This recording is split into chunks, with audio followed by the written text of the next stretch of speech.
All right, guys, check this out. Real quick story, man. So, if you don't know, my name is Daniel. This channel is called Righteous Monkey. I started off telling stories about myself, especially during active addiction, detox, jail, rehab, all of that stuff, right?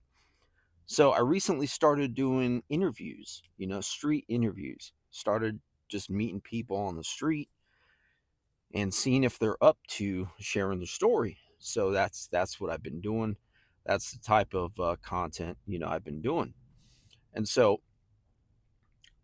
yesterday I was out driving around.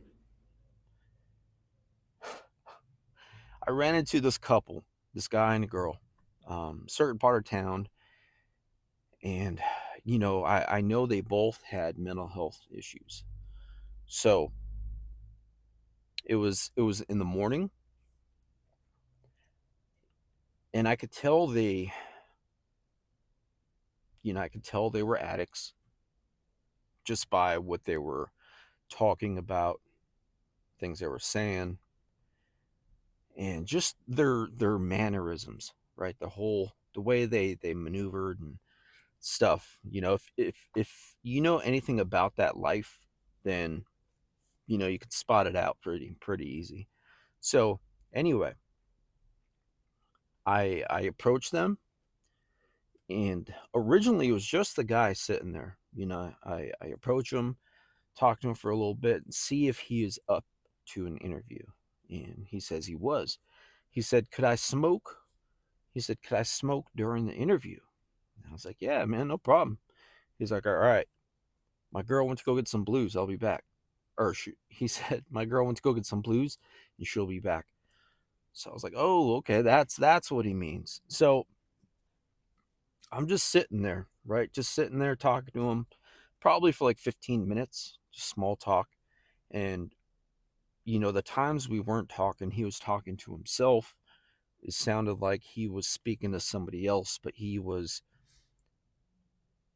talking. It seemed like he was talking at somebody, talking to somebody about something. Then he started talking about presidents and stuff like that. Anyway, so while I'm there with him, his girl comes. They start talking. She was thrown off guard because I was there, right? She asked for a lighter, and I didn't have it on me. I smoked cigarettes. It was in my vehicle. So anyway,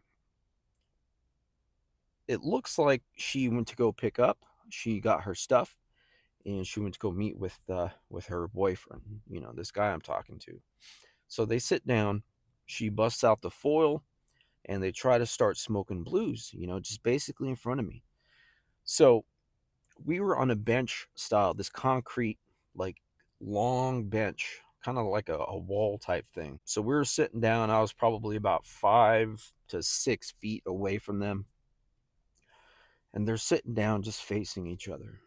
Just trying to get this lighter to work that they had. On her way back, I guess she went to go get a lighter from somebody else in the area. She came back, and their plan was to smoke the blues and then, proceed with this interview. So I heard the lighter flicking, the foil. I heard the foil noise and all that. They were ready to smoke, but their lighter wasn't working. So they were just talking to themselves and just really upset, frustrated. It's kind of like trying to smoke a cigarette and your lighter doesn't work. It's very frustrating. It's very, very frustrating. And it could piss you off. I've been in that situation before. It's like when you're trying to pick up from somebody, you have a fat stack of cash and your dealer is not answering. It's very frustrating. You're kind of fiending, craving, whatever it is you're waiting for, and it pisses you off. So anyway, they didn't know what to do. They were just trying to smoke. They got it lit for a little bit. And here I am, just sitting down, just looking straight, looking at the ground, whatever, kind of side eyeing the situation. You know what I mean? I have a background in opiates, so it didn't phase me at all. It didn't phase me at all. I know it would be a dangerous situation. It's still a dangerous situation for me, right? Just having that around, knowing it's available, knowing I have money, knowing I could asked them to hit it. You know what I mean? Hit the foil, whatever. But it wasn't phasing me at all.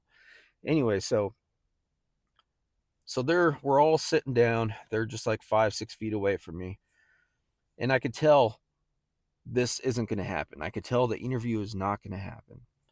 So I'm like, look, I'm going to go get my ladder. I'll be back. And I just started walking to my car. My intention was not to get a ladder, or my intention was not to go back, because it's just, they were in their own little world, you know. They were in their own little world trying to get high. And I parked far away, maybe about a mile away. So I didn't want to walk all the way back and maybe get this interview, right? This is before the interview I recorded with Melissa, if you guys haven't seen it yet. So this all took place yesterday. So anyway, I'm walking back to my car, and fast forward like a few minutes, and I see this girl, um, kind of behind me, but off like maybe like 50 yards away. And it looked like she was walking to a restaurant that was nearby, you know. So I didn't look back again, and I figured that was the end of that. So anyway, I get in my car. Before I start my vehicle, I see somebody in my mirrors, like in my rear view mirror and driver's side mirror. I see somebody walking up to me. And before I start my vehicle, I see her right here. I didn't notice this at first, but I noticed she's pregnant. She is pregnant. She had the baby bump. And so I roll down my window. I'm like, "Hey, what's up?" She's like, "You said you had a lighter. Do you have a lighter I could borrow?" And she has the foil and the straw in her hand. She's just waiting for the lighter. She's like, "You have a lighter I could borrow?" And obviously she wanted to, smoke her stuff with my lighter. And so I was like, "Look, I got a second lighter. Hang on." So I was looking through here, looking through, whatever this is called, looking for my lighter, my second lighter. So I'm like, man, I was probably looking for a good 30 seconds trying to figure out how I'm going to do this, because I didn't want to contribute to her smoking her blues while she's pregnant. So I knew the lighter I had was empty. I smoked cigarettes and it just went out, right? It's out of lighter fluid. So I'm like, look, thinking to myself, how am I going to do this, right? I told her before I have a lighter. So I can't just lie. You know what I mean? I guess I could have said it's at my house or something, but anyway, I didn't think of it at the time. So anyway, I find it and then I give it to her. My second lighter. I find it and give it to her. And then she says, "Thank you," and then she walks off.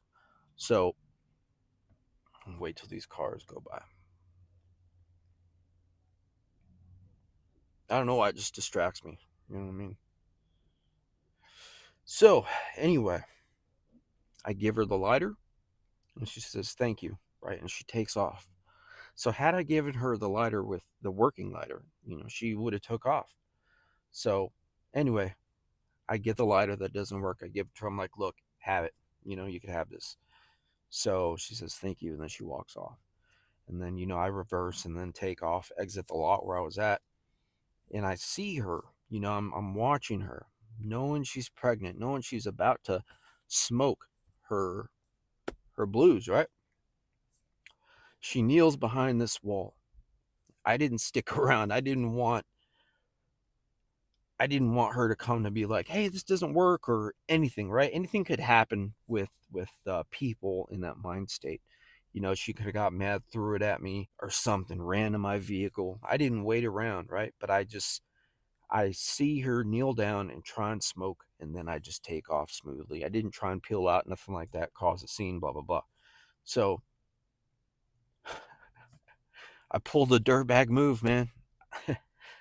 I dirtbagged her, man. You know, had she not been pregnant, I still wouldn't. I still would have done the same thing, right? Even if it was a cigarette, I still would have done the same thing, because I don't want, pregnant people should not be smoking, you know. Blues is one thing, man. Cigarettes is one thing when you're not pregnant, but it's still bad at the end of the day. But she was pregnant. I didn't want to contribute. I didn't. I'm just so glad, I gave her the lighter that doesn't work. I checked multiple times when I needed it at the time. But, and when I was driving off, going to, just look for someone else to interview, and I was thinking about that a few minutes. I'm like, damn, I just dirtbagged her. She's probably pissed off right now. Probably pissed, dude. She's probably looking for me, right? She's probably still walking around looking for me right now. Kind of like Michael Myers, man. That'd be so crazy if she just walked up behind me. I gotta get to work, y'all. Thanks for watching.